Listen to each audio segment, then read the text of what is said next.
You ever wonder what would happen if someone smashed the Stanley Parable and 2D hack and slash together? No?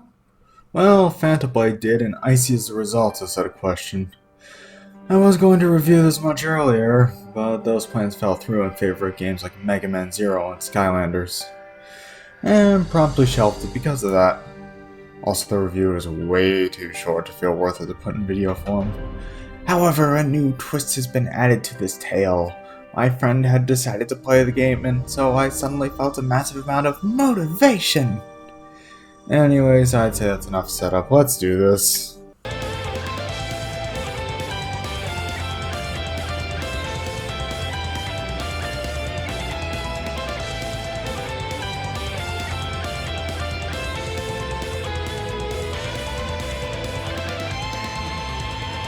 So I guess this is the part where I explain how I found this thing. Years ago, when I first got my Switch, every so often I would randomly browse the Nintendo eShop to see if there was anything that interested me. I've had some interesting gems by doing this, such as Ghost 1.0 and Valkyria Chronicles, but none of those shone as bright in my eyes as Icey. It was the summer of 2018 and Blaze Blue Cross-Side Battle had just come out. I decided to get the Switch version since the PC version barely worked, and while I was buying it, I shuffled down the Recent Releases tab a bit and saw it.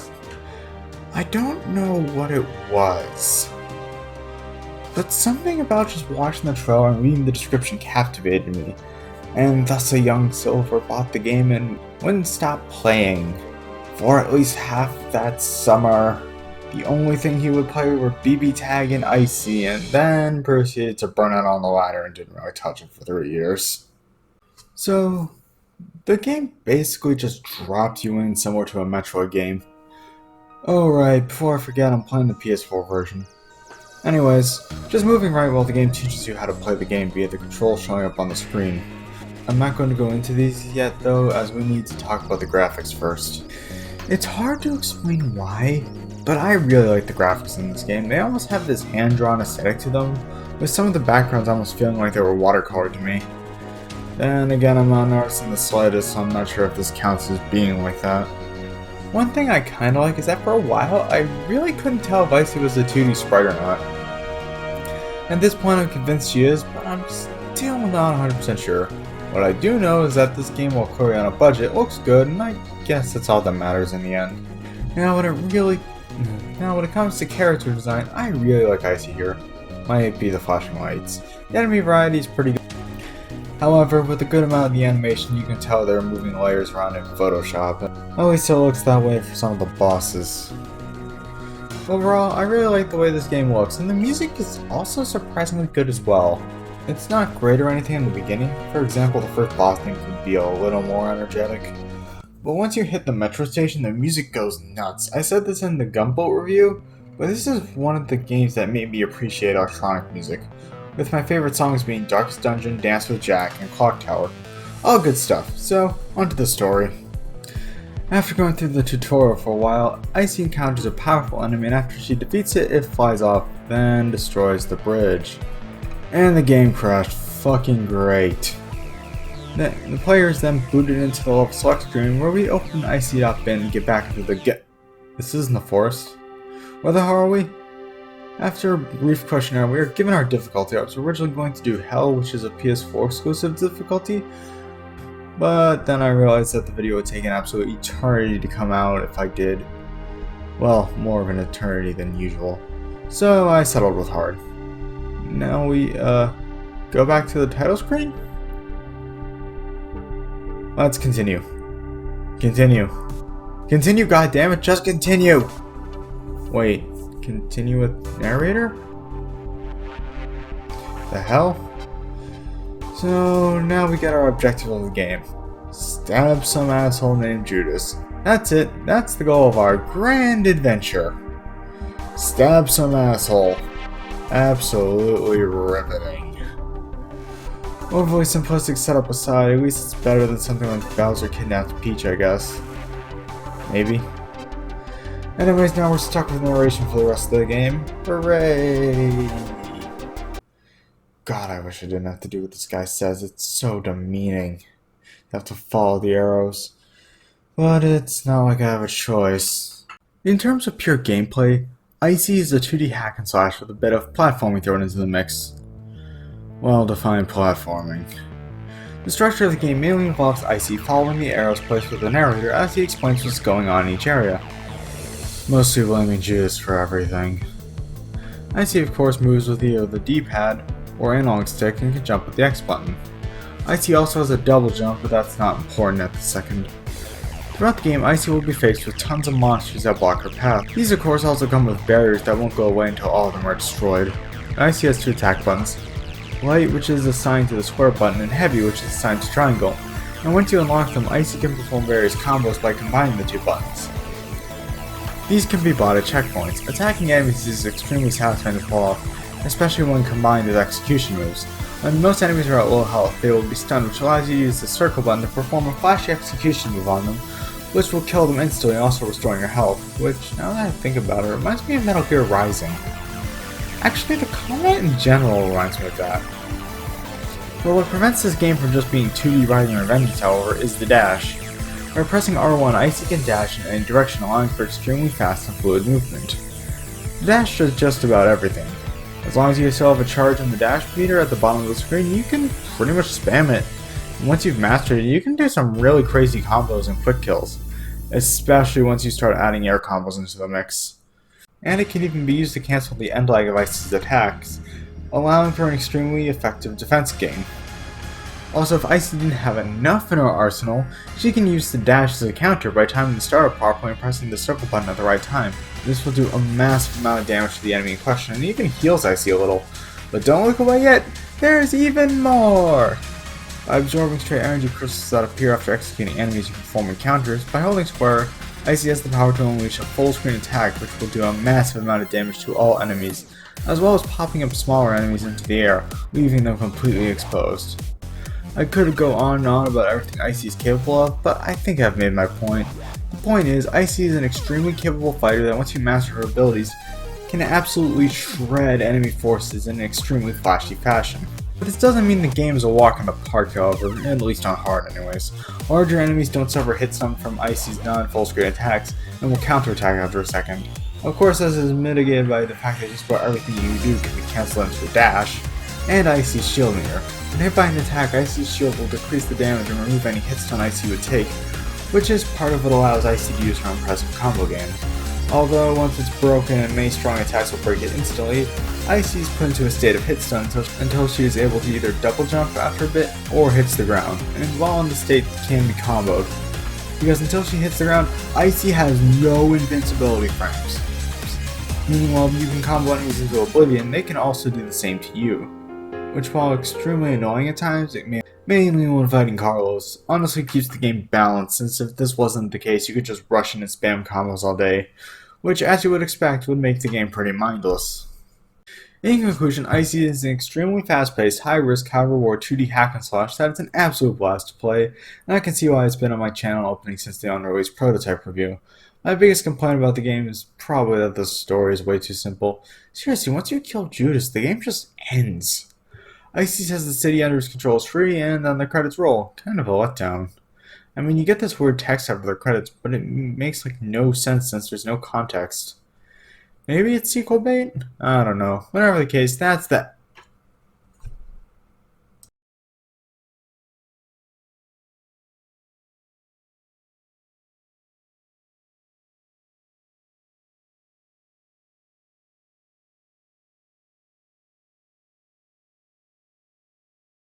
Actually, you know what? Screw the narrator. I'm carving my own path.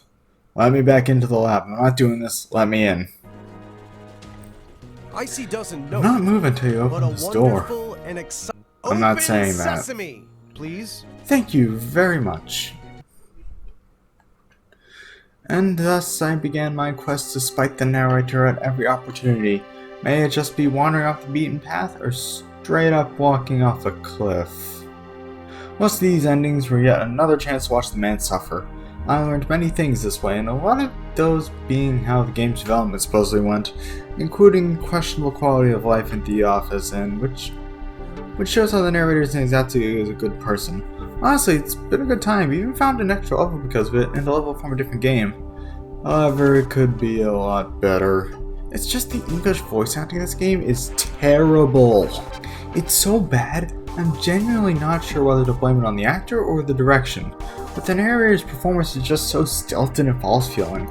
Most of his angry lines sound like the way I did trying to recreate my happiness from beating the boss rush in Gunvolt 1. Spoilers for that review, I guess. Holy shit, yes! I fucking did it! And I got fucking S rank as well! Like, the writing would be decent for the most part, it's just the actor does such a bad job. Hell, I bet if I put my mind to it, I could do a better job. Credit where credit is due though, I do think he gets some lines right. I think the best way to describe it is that it came across like he didn't want to wake up his roommate in the next room. Moving on from that, looks like I defeated the optional boss and what the fuck is this? Why am I back in the weird lab place where the difficulty selection occurred? Where we're confronted by this guy. More on him in a second. Anyways, I'm back in the level select and Master's name. It's password protected. I knew this was coming, but like I didn't expect this to happen so soon. Guess I have some explaining to do. Every time I've gotten an ending, I've gotten this short little text blurb about the characters in the game and what their motives are. Honestly, this is pretty well done and adds this creepy feeling to the game. Especially with some of the things the narrator has said. Like when he tried to wipe my memories, he said something about the Black Star Rising. Whatever the hell that means.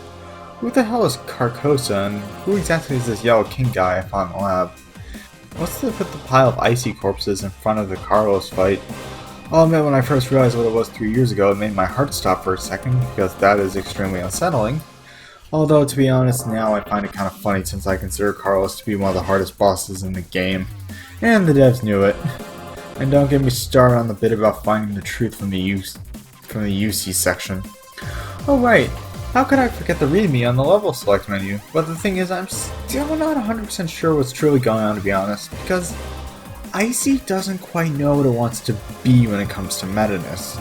On one hand, it wants to be a commentary on game development, I guess, and the other it wants to be this interesting story about, well, we'll get to that in about 2 seconds, because we still have a few endings left to do. And thus my quest resumed. First off, I found Pandora's box and opened it, and proceeded to get punished for using the instant kill. I tried to do the challenge legit for about a half hour, and couldn't pull it off, so I stopped and decided to come back later. After continuing on, I learned the name of the master, and screwed with the narrator one final time before entering the password and entering the true final level. Huh? Icey finally Another gained monitor room. access to a hidden area. How disappointing. Well, Mr. Narrator, time to start snooping around. Right? Narrator? I finally understand. Oh, this can't be good. And the I'm narrator just has the become self-aware that he's part of the game. I can't control. No effing duh. No more Well, checkpoints. boss no more time. restarts. Well, not really. This He just is kind of the reverses the controls and adds a dumb filter. Oh, Even that's if I not can't good. kill Icey, Well, it was she a fun won't be time able while to it win. lasted. Wait, what? How is Well, this this possible? got weird fast. Anyone else find this bit a Even bit though creepy? I'm on the inside, and you're And that was the true end of Icey. That was quite the experience. Whatever the case, it was a very interesting journey, and I've got a lot to say about it. Ugh. Right. So first off, what the fuck? Second of all, just happened. At the risk of coming off as pretentious, I might as well give my interpretation of the narrative. Basically, scientists, or something, are running a computer simulation over and over again to create a chosen one to inherit the power of God, aka the Yellow King, or something like that, and Judas is trying to stop them, I guess. After he put himself into the computer, I think. But he's also trying to serve the king or something. And the narrator is meant to guide Icey down the path to become the chosen one and ending the world. And for some reason he thinks he's a game dev because reasons. I once again think. Well, remember when I said Icey doesn't quite know what it wants to be? This is why. Not to go off topic for a second, but there's one part of my friend's comments about the games over Discord DMs and his written review that confused me at first. It's that Icey lacks an identity. At first I didn't quite get it, but now I do. You see, Icey tries to have its cake and eat it too. But while going even further beyond in terms of meta-ness is a really cool idea, in execution it doesn't quite pan out because, well, what does the game development part have to do with literally anything? Why is it here if it just distracts from the actually interesting part with the Yellow King and stuff? Not to mention the meta stuff isn't even that good. Like, probably the only good one is Pandora's box and the narrator getting shot. Also, I'll admit going into another platform was pretty cool, but the thing is, stuff like the trophy gag is pretty funny on the first run, but after that it just kind of exists and isn't that funny. I'll admit a good amount of it is the narrator being terrible, which makes sense from a lore perspective once you get to the true ending, but it really just doesn't go anywhere. The real shame is that all this meta stuff just takes away from the actually interesting stuff like the UC and Jack ending, which allude to a much deeper, much more interesting narrative about the Yellow King and the idea that free will is meaningless. And the thing is, this would be so easy to fix. Drop the narrator being a game dev and just focus on that stuff. Have the game more about the player picking up breadcrumbs about what's truly going on from each ending themselves, rather than reducing it to text on the screen that really doesn't mean much outside of being incredibly cryptic until the true ending. And have the game be about the player struggling against their chains. And speaking of the true ending, well, it doesn't really do much of anything important. It just confirms the double meta-ness of the game, and that's about it. It just ends, to be honest. It feels like a setup to a sequel that will never come. Kinda reminds me of Memories of Celcetta's ending, but at least the rest of the story of that game, at least for me, is pretty damn good, which makes it have more staying power. To be honest, I forgot most of the endings to Icey, because most of them are either not important or just aren't that funny, and looking back on it, a boss fight or something against the Yellow King would have been a much better finale. But Icey felt the need to focus more on the least interesting part of the narrative and feels incomplete because of it. Which is a shame, because this game really could have been much better. Do I still think Icey is a good game? Yes, because bare minimum, the gameplay is incredible, but the thing is, the story just isn't as good as I remember. And therefore, the game has fallen from great to just good in my eyes. Good memories of a game can only get you so far, and having a few weeks after playing it to reflect on the game really did a number on it. Once again, truly a shame. Well, there's really nothing else to do here outside of the UC's Revenge free DLC, which is just survival mode, so I guess I'll give that a shot. See you guys next time.